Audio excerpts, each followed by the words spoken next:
बदीन में रहीम ॾिने सूमरेपाड़े में मवालिन नशे करण खां मना करण ते नौजवान जो गलो कपे छॾियो आहे।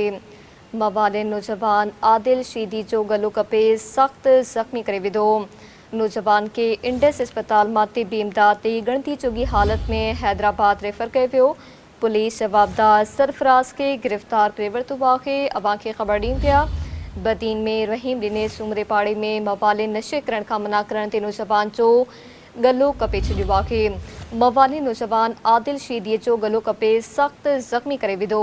नौजवान खे इंडस अस्पताल मां तिबी इमदाद ते गणती चोगी हालत में हैदराबाद रेफर कियो वियो।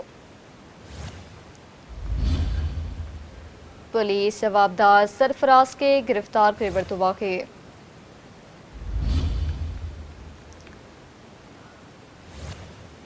बदीन मां खे ख़बर ॾियूं पिया त मवालिन नशे करण खां मना करण ते नौजवान जो गलो कपे छॾियो आहे। मवालिन नौजवान आदिल शीदीअ जो गलो कपे सख़्त ज़ख़्मी करे विधो। नौजवान खे इंडस अस्पताल मां तिबी इमदाद ते गणती चोगी हालत में हैदराबाद रेफर कियो वियो। पुलिस जवाबदार सरफराज के गिरफ़्तार करे वरितो।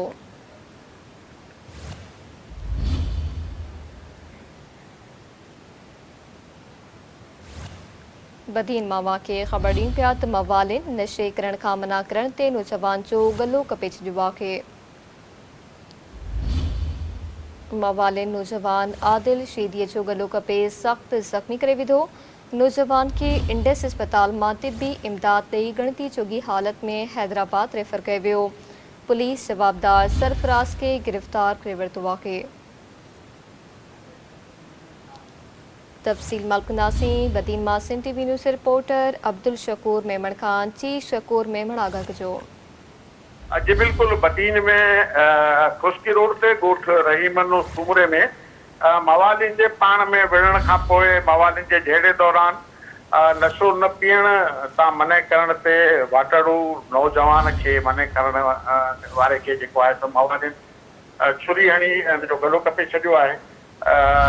ख़बर इहा आहे त बदीन जे ॻोठ रहीमन सूमरे में नशे जो आम वाइको आहे, जिते पाड़े वारा ख़ुदि जेके अज़ाब में आहिनि ऐं खेनि मना कंदा रहनि था त हू नशो न कनि, पर मवाली कंहिंखे बि ॿुधनि कोन था। अॼु बि जेको आहे सो अबू नाले नौजवान मवाली नशे करण तां मना कई त सरफराज़ नाले मवाली पंहिंजे खीसे में पियल छुरी खणी मना करण वारे नौजवान गलो कपे छॾियो आहे, जंहिंखे पाड़े वारा जेके आहिनि से गणती जोगी हालत में खणी इंडस अस्पताल पहुता आहिनि, जितां खेसि ॿीहर हैदराबाद रेफर कयो वियो आहे। पाड़े वारनि जो चवणु आहे त इहो मवाली जेके आहिनि से अक्सर नशो जंहिंमें आइस चर्स ऐं शराब आहे उहो जेको आहे सो गले में गॾियुनि में पीअंदा रहनि था ऐं अक्सर अहिड़ियूं जेके आहिनि से मवालिन सां ॻोठ वारनि जूं ऐं पाड़े वारनि जूं जेके आहिनि से थींदियूं रहनि थियूं चपकलिशूं। अॼु इन जे नतीजे में इहो नौजवान जेको आहे अबू इहो जेको आहे सख़्तु ज़ख़्मी थी पियो आहे। मवालिन हुनखे छुरी हणी जो गलो कपे छॾियो आहे। पुलिस जवाबदार खे गिरफ़्तार करे वरितो आहे, तॾहिं त हेसि ताईं का बि एफ आई आर न कढी आहे। जी ठीकु आहे, महिरबानी अवां जी शकूर आगाह करण लाइ।